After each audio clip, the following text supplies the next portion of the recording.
শুভেচ্ছা শুভেচ্ছা শুভেচ্ছা। আজকে আপনাদের পড়ে শোনাব দর্শনের সহজ পাঠ বই থেকে।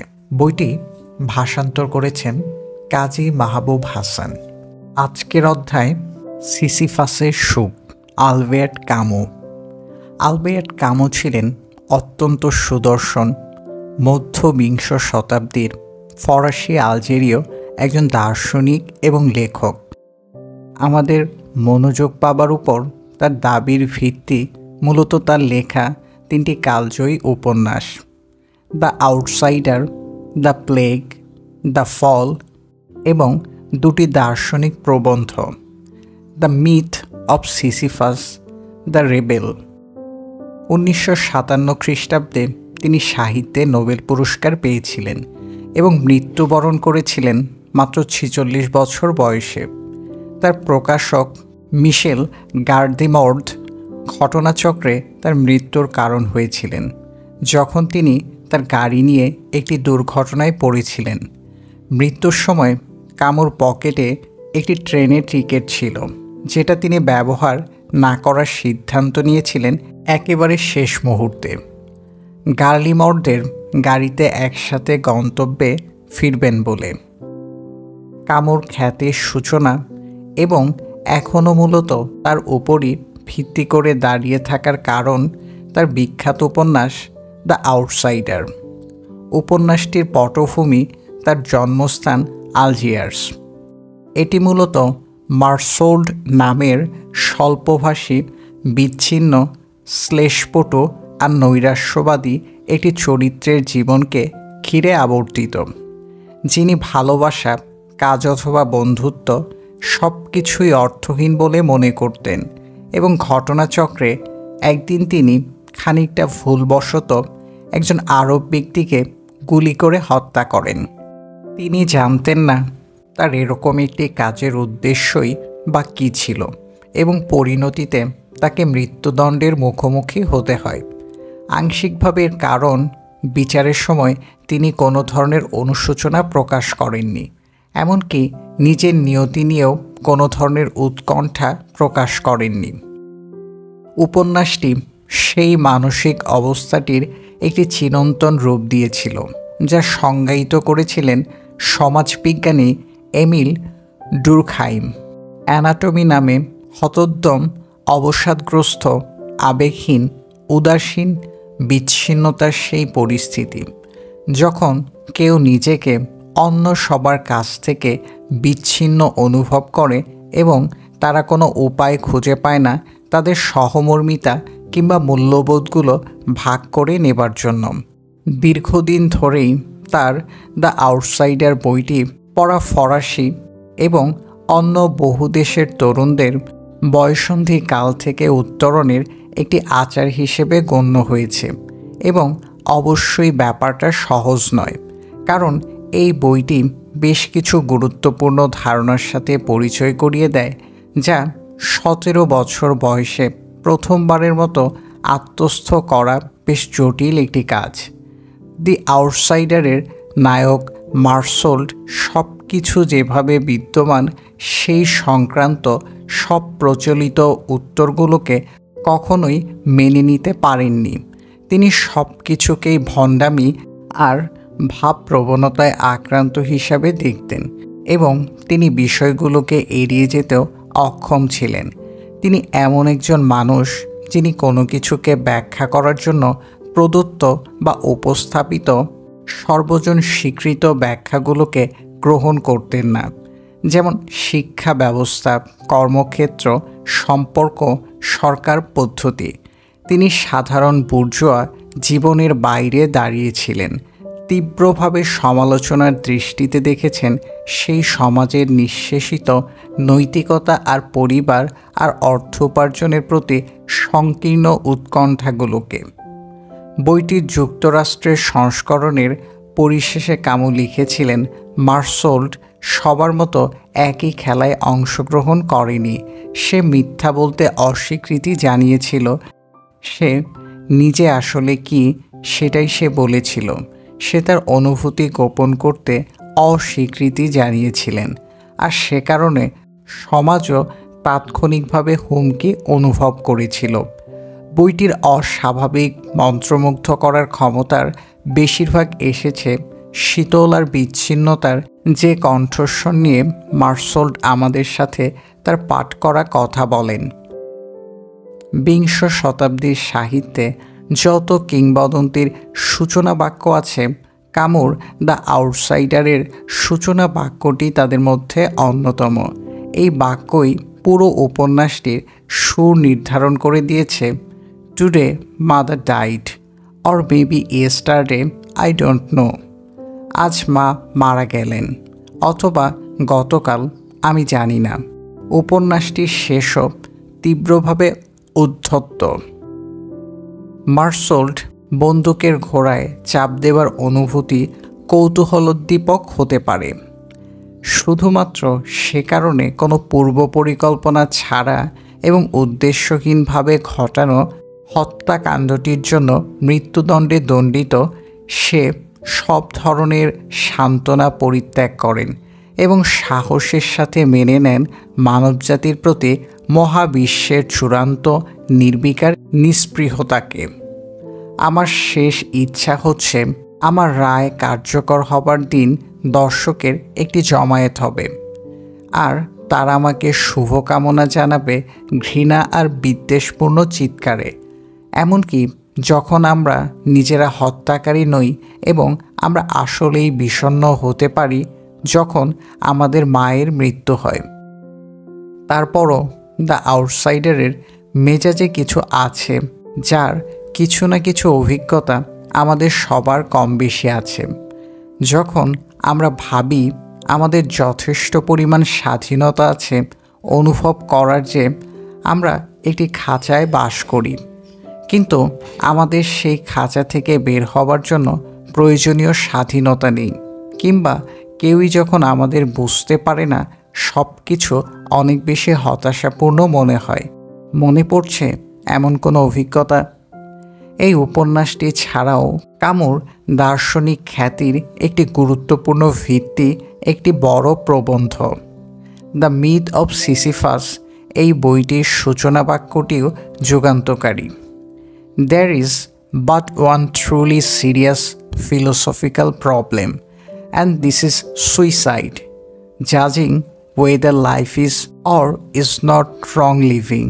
That is the fundamental question of philosophy.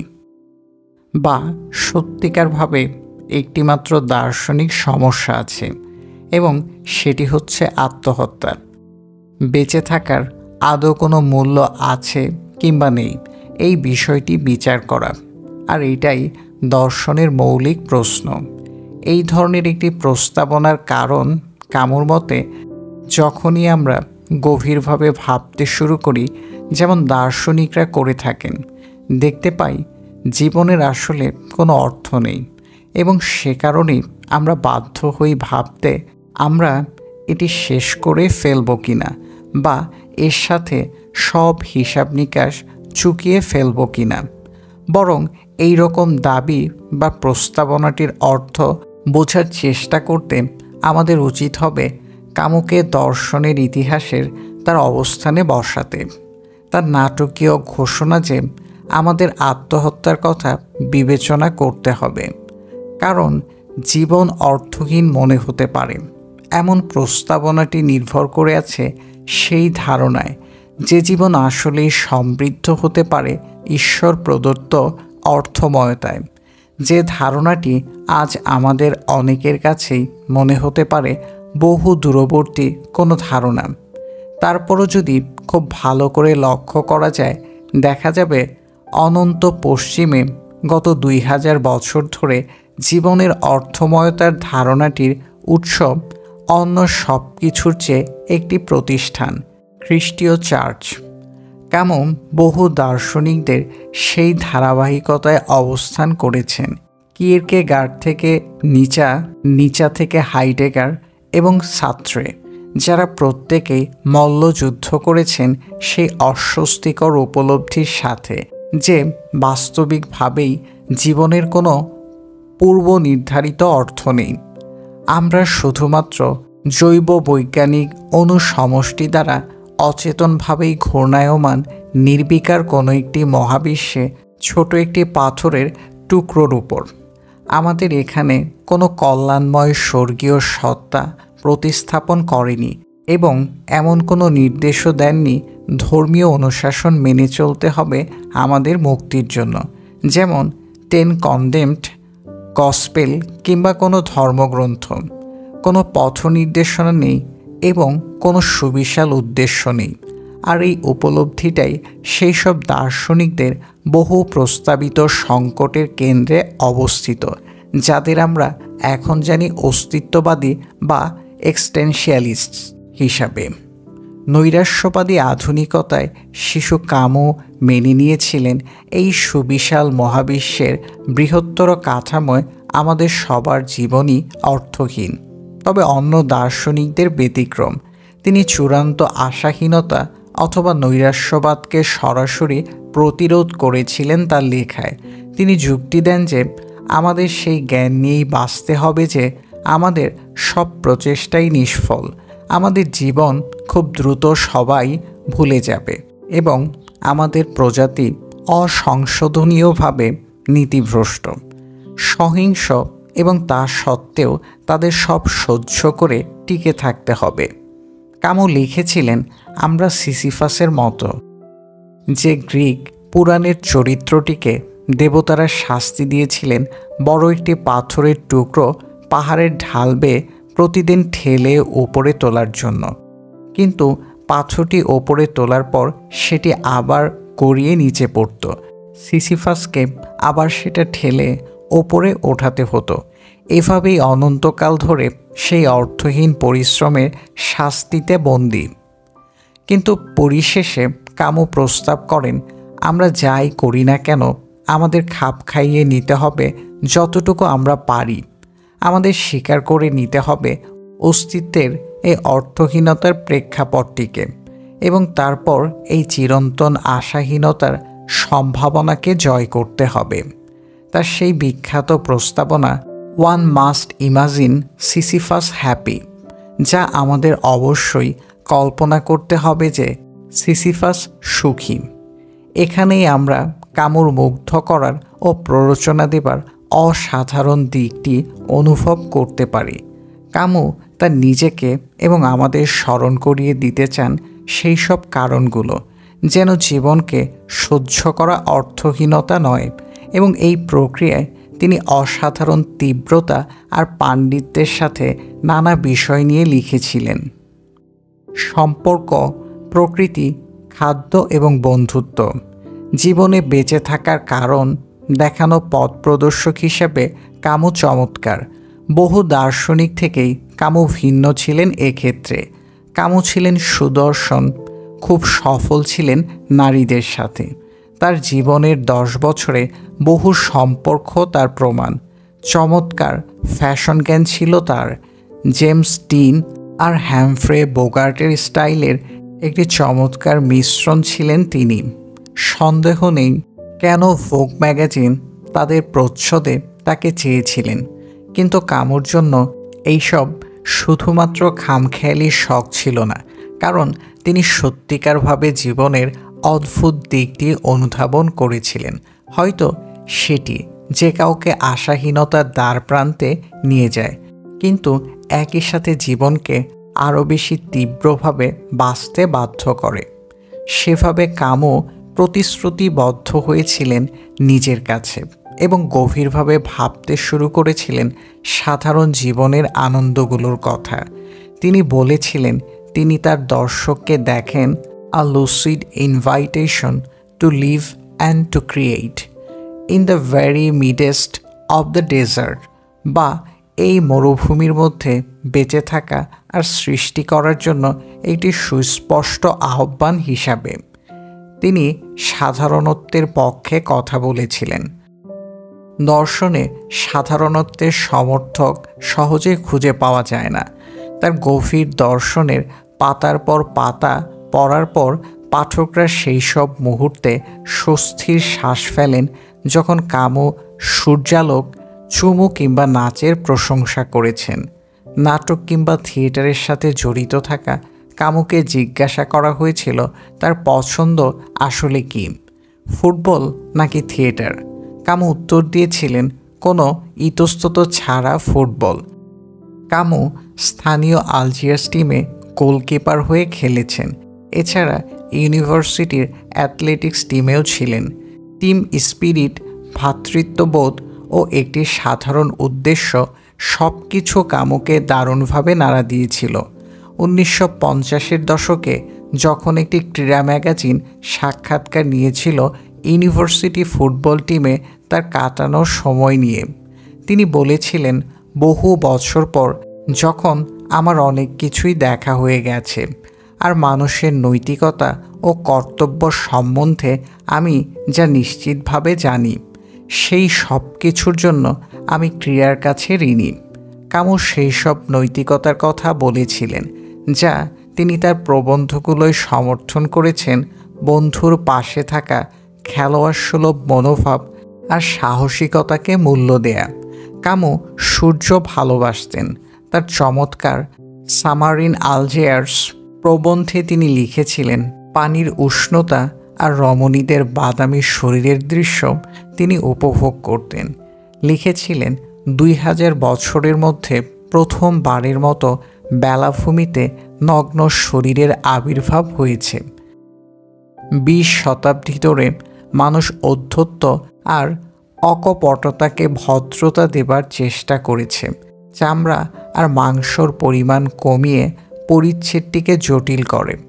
আজ তরুণরা ভূমধ্যসাগরীয় বেলাভূমিতে দৌড়ে বেড়াচ্ছে, পুনরাবৃত্তি করছে ডোলেসে সেই ক্রীড়াবিদদের ভঙ্গিমাগুলো। এক ধরনের নতুন পাগানিজমের সপক্ষেও তিনি কথা বলেছিলেন। তার ভিত্তি ছিল শরীরের তাৎক্ষণিক সুখ খোঁজা। আমি চমৎকার দীর্ঘদেহী এক তরুণটির কথা মনে করতে পারি যে সারা বিকেল জুড়েই নেচেছিল। তার আঁটোসাঁটো নীল জামার ওপর পরা ছিল জেসমিনের মালা, সারা শরীর যার ঘামে সিক্ত। নাচের সময় মাথা পেছনে হেলিয়ে প্রাণ খুলে সে হেসেছিল। যখনই টেবিলের পাশ দিয়ে সে অতিক্রম করছিল, ফুল আর শরীরের একটি মিশ্র গন্ধ সে রেখে যাচ্ছিল। কামু প্রতিবাদ করেছিলেন তাদের বিরুদ্ধে যারা এইসব তুচ্ছ বিষয়গুলোকে গুরুত্ব দেন না এবং তাদের কামনা আরও মহতী কিছু, আরও বিশুদ্ধ। যদি জীবনের বিরুদ্ধে কোনো পাপ থেকে থাকে, এটি হয়তো জীবনের হতাশার বিষয়টি নয়, বরং অন্য কোনো জীবনের আশা করা এবং জীবনের মাহাত্ম্য থেকে পালিয়ে বেড়ানো। একটি চিঠিতে তিনি মন্তব্য করেছিলেন, মানুষ আমাকে আকৃষ্ট করে যতক্ষণ অবধি তারা জীবনের ব্যাপারে আগ্রহী, সুখের জন্য উদ্গ্রীব। বহু কারণ আছে যার জন্য মৃত্যুবরণ করা যুক্তিযুক্ত, কিন্তু কোনো কিছু যুক্তিযুক্ত নয় যার জন্য হত্যা করা যেতে পারে।